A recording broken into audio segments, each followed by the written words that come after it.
On my wedding day, my sister created drama pretending to be sick and getting admitted to a hospital to ruin my wedding. My parents forced me to cancel the wedding. When I refused, they angrily called me saying, "We used your $600,000 from your credit card, so no money, no marriage." I laughed hard because the card they used was, "My name is Betty," and, at the start of last year, I enjoyed eating fancy meals a little too much. Because of that, I gained 6 kilos. Now, at 44, I'm on a diet to get ready for the holiday season. My plan is simple. Lose the weight now so I can enjoy holiday treats without worrying later. Sounds like a smart idea, right? With all the delicious food from Christmas to New Year's, it's always a challenge. I might even treat myself to some Valentine's chocolate. Just thinking about it makes my mouth water. It looks like just like every year I might end up gaining a few extra pounds. Today, I want to share a winter story from when I was 24.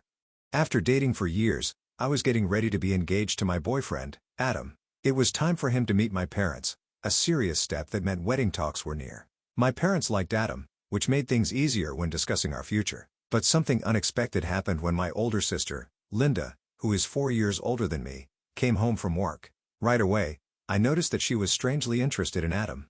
Sisters can understand each other without words, and it didn't take me long to see that Linda had fallen for him at first sight. At first, I thought it was just a silly crush that would pass, but when she met him, she blushed a lot and held on to his hand for too long. Her dreamy looks didn't go unnoticed by me. Even though it felt wrong for her to act this way toward my fiancé, I told myself it was just a harmless crush and that she wouldn't actually do anything about it. But things got worse after Adam left.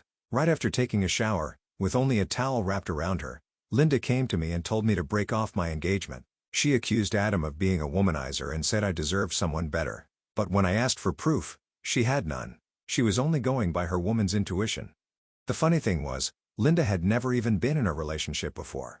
I found it hard to take my sister's feelings seriously. After knowing Adam for so many years, I trusted him completely. I knew he was a good man, so I focused on our relationship instead of the drama my sister was creating. I didn't give much thought to her warnings and just shrugged it off with a casual, "Yeah, I'll be careful."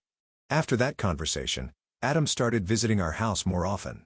He wanted to build a strong relationship with my family, which I thought was really sweet. My parents already liked him, so I hoped this would make things even better. I imagined a happy and peaceful future with him. But things started getting awkward because of my sister's behavior.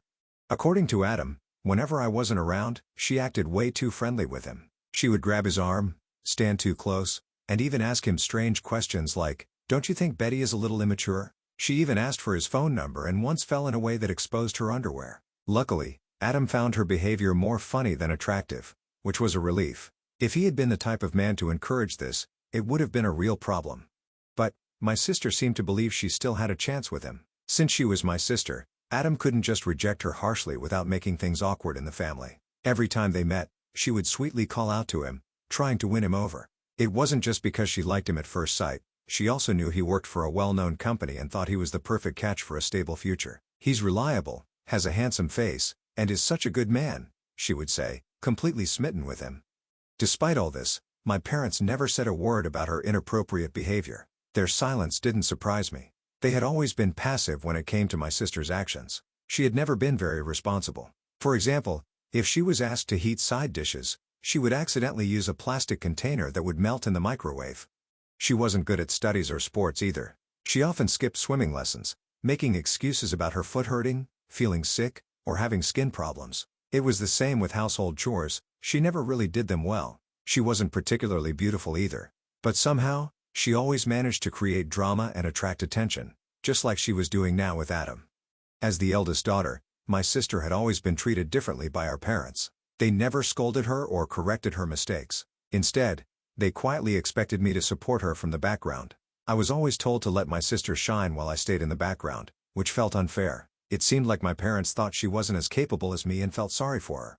Because of that, they spoiled her even more. I, on the other hand, was always responsible and quick to handle things on my own.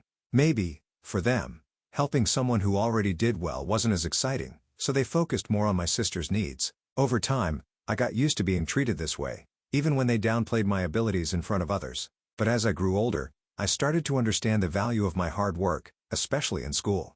I no longer wanted to accept this family pattern. If I had continued to follow their expectations, I might have ended up doubting myself. When I started standing up for my achievements, my sister felt like I wasn't supporting her anymore. This created a small gap between us, but not a major fight. We could still talk normally, and I often gave her advice on different things. Our family had its own way of doing things. My parents were overprotective of my sister, and sometimes, she felt jealous of me. But despite everything, I still thought of us as a normal family. That balance, however, was shaken when Adam didn't return my sister's feelings. Her frustration reached its peak the night before my wedding. She told our parents, "I can't accept that my younger sister is getting married before me." My parents tried to come for her, saying, "Don't worry, you'll find a good husband too, Linda." But even with their reassurance, she was stuck on the idea that the older sister should marry first and that I was rushing into marriage too soon. "But the wedding is tomorrow. What are you saying, Mom?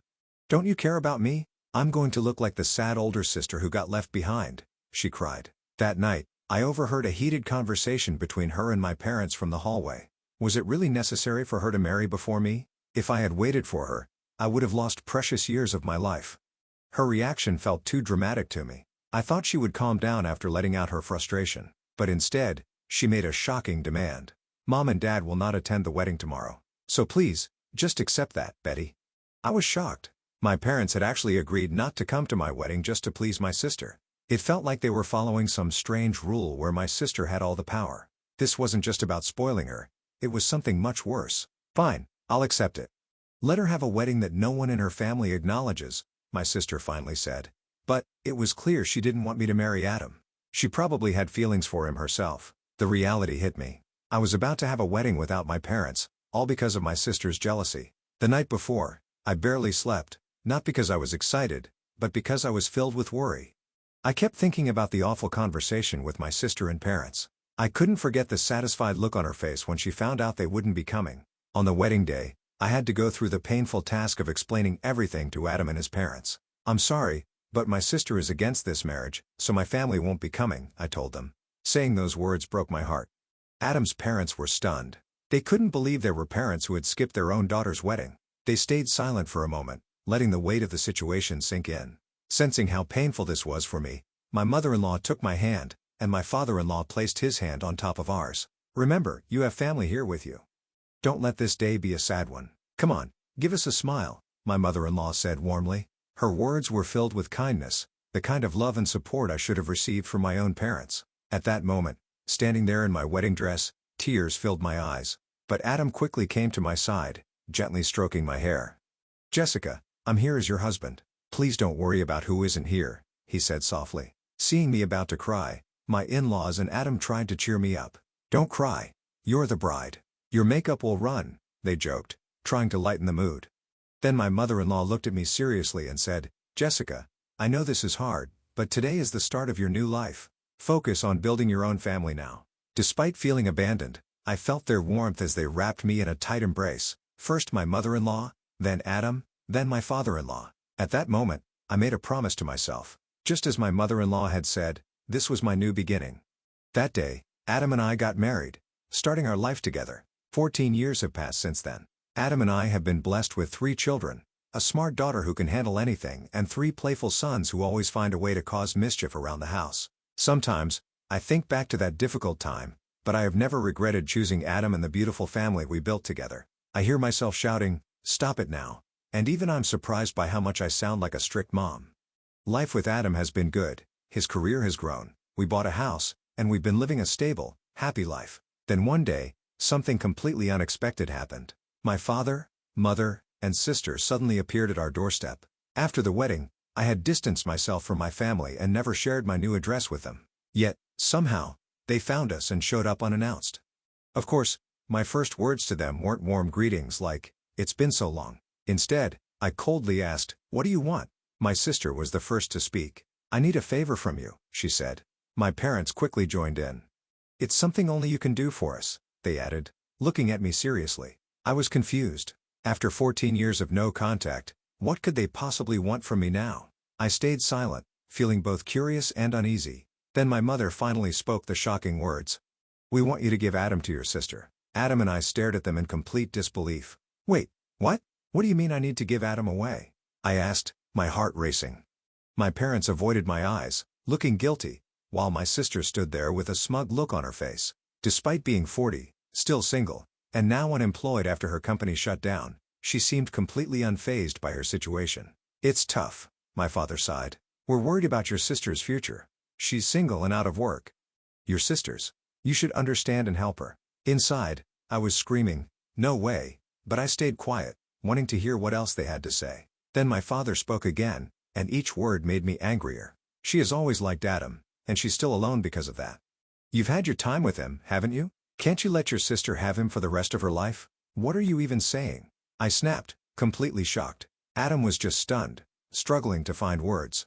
My parents kept pleading while my sister stood there confident, as if she truly believed she would get what she wanted. Given how my parents had always spoiled her, it wasn't surprising that she thought this ridiculous demand would actually work. As I stood there, too stunned to speak, Adam pulled me aside and whispered, "This might actually be our chance to end all of this. Remember that joke you made when you were drunk? It's like it's happening for real." Feeling a strange sense of boldness, we turned back to my family. "Do you really love Adam that much?" I asked, looking directly at my sister. I looked at my sister and asked directly, "Do you really love Adam that much?" She was caught off guard by my question. She stammered, clearly shocked, before finally answering, "Yes, I've loved him all this time." "That's a long time to love someone who's married to someone else," I said, watching her closely. Her response was filled with emotion. "It's been so painful watching you three together. It should have been me." Adam and I struggled to keep a straight face. Her words were intense, almost as if she had convinced herself that she and Adam were meant to be. I decided to play along. "If you love him that much, I'll step aside," I said dramatically. Everyone gasped, especially my parents. "Really? But don't you love Adam too?" my mother quickly asked, looking at me in disbelief. "No," I answered casually. Adam, catching on, added, "Actually, to tell you the truth, I've always had feelings for Linda."